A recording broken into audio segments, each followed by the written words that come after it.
Zalgiris. Listen, THT, he got some serious homework to do, man. Like he needs to figure out this Euroleague tempo, this overseas basketball, real quick. And I don't know if he got that time, man, because he's still playing for Fenerbahce. Like you can tell, Jasikevic is didn't want to play him. I mean, he tried to play him. He tried to put him in situations to be successful, but he's a weird player because he's a combo guard. Even though you're trying to play him as a point guard, as a big guard, probably that was the situation in the NBA with him too. Like you don't really know where to put him. If you put him on a shooting guard, because it's not like he's a top. He's not like what this guy named. Man, Normal Powell, for example. You know what I'm saying? Like he's not that type of shooting guard. Because sometimes you just need to be a wing player or not. Because when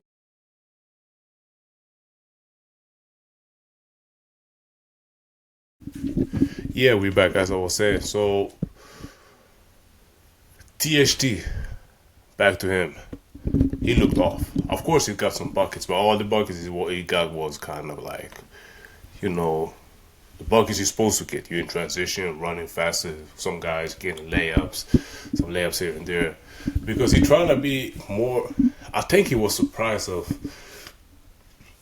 when it comes to the physicality with the overseas basketball. Like for me, to be honest, listen, I haven't played in NBA, but I hear a lot of guys, everybody mention it. And I don't understand because when you look at the NBA players and the European players, just looking at them, the NBA players look stronger, but they play a less physical game.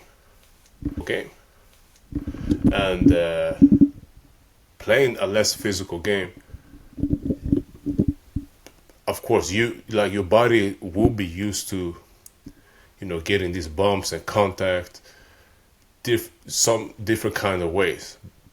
And you can tell in the first minutes was bad. And then you can tell when he subbed, came back, he realized, okay, I gotta start finding a way. But he really gotta find a way. To be honest, I believe he should just try to be a straight up scoring machine. Because you gotta make quick, easy decisions when you play, or quick, smart decision when you're playing this type of basketball, which, as we can see, that players like Kendrick Nunn have figured out. But anyway, listen, we're not gonna, trash talk him too much. I mean, listen, I'm rooting for him at the end of the day. I was rooting for him in the NBA. I'm gonna root for him over here too. But it's a difference. You see, when they had Nigel Hayes from last year, at least he was playing the fourth to begin with. So he's playing the power forward right away. It's like, a power forward always gives your team a different look, right? Different dynamics, stretching the floor. And he was an all-round player. He will probably be a 3 in NBA, or maybe a 4 in today's NBA. But and now you swap him to a guard, combo guard, power guard, if you can put it that way. So, yeah, there's a reason why he was successful, and now he's gonna have I think THT gonna have a tough time. But he got the coach of the year, so they should be able to find a way. But yeah, I mean, listen, we're not gonna take away from Zalgiris game. Listen, Nigel William Goss, like he was just basically doing whatever he wanted the first half. Like he was playing nice pace, his own speed, couldn't be sped up. Basically, almost hitting everything. Like he looked good. Of course, Francisco Silva looked good, but Nigel William Goss really, he impressed me this game. So Zalgiris is a problem right now. Like, to be honest, they're looking like one of the better teams, at least for the first 3 quarters. But then all of a sudden, my bad, listen, when THT got out of the game, Baldwin had his best game. So Baldwin proved a point. He's like, yo, this guy is not ready yet. So as long as he's not ready, today looked like Euroleague's best player. So he just didn't win the game. But if they won the game, he will easily be the round 2 MVP. The way he played, especially coming off that poster he had last game versus Paris. So shout out to Baldwin, man. Like he literally was carrying Fenerbahce because Fenerbahce didn't Nobody had it going, except for him. I think at least to the middle fourth quarter, nobody had over 10 points. And he was around 28, 30, 32, 34. I think he ended up with, shit, how much did he end up with? That's the question, to be honest. I think it was around 36.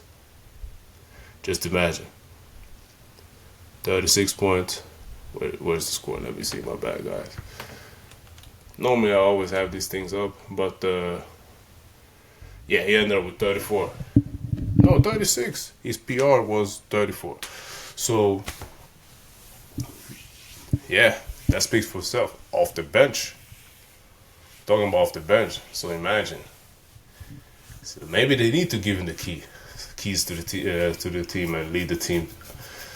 Because I don't think Horton-Tucker gonna figure it out this month, to be honest. He gonna need a couple more. I bet it's a lot of games, so you might just he gonna have some games. He gonna have stats that probably look like he had a decent game, but the eye test is the eye test at the end of the day when it comes to basketball, and you can't fool the eye test in Europe. You know what I'm saying? So yeah, so Horton he gonna figure out. Baldwin, great job. He had a great game. So, but yeah, listen, like I said, Zalgiris had a bad way to throw away games, and I heard they did it multiple times last season, and they were this close again doing it this game. So because they dominated the game, they played a great game, but at the end of the game, all of a sudden they let Fenerbahce back in the game again. And of course, we can give that some props to Baldwin too, because Baldwin wasn't missing today. So Baldwin had a great game. So soon as Fenerbahce realized that let him just trying to bring this thing home, he almost did it. If he did it, if he been successful, that would be crazy, man, because he had a nice game. But yeah, shout out to Zalgiris, man. They 2-0. I mean, they're probably now they're top spot right now, because most teams have only won the first game or lost the second game. Like it's this week, basically everybody's 1-1, but they've managed to get this 2-0. So if they can, bro, if they can start at least 7 out of 10 or something, first 10 games, hey, who knows? Zalgiris only need, it feels like they need maybe one addition, one more player or something when it comes at least to the Euroleague stage to be a top team. Or, I don't know, perhaps win it. But they look good, man. So shout out to them. Real quick, Monaco, Dubai.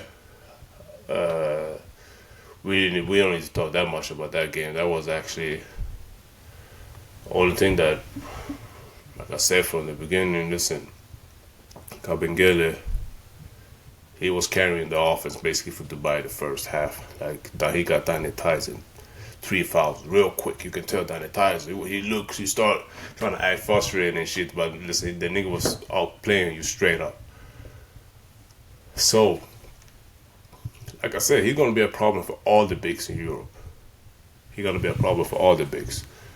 So, yeah, and Mike James, but the whole Monaco squad responded. I like that they started Stratzer with, I think his name is Stratzer, the guard with the dreads, with Mike James. They gave them, they just look faster, better, because he's a great player, but for some reason they had him coming off the bench, and he's a national team player too. Have him out there playing. And he felt that everything felt so much easier. But Mike James, listen, he looked like the Mike James we know, point guard, some nice assists to begin with. You can tell that he really I felt like he started off setting the tone right away with great drives and kick, all that. He ended up with 8 assists at the end of the day. So, and Mirotic, he had a statement game.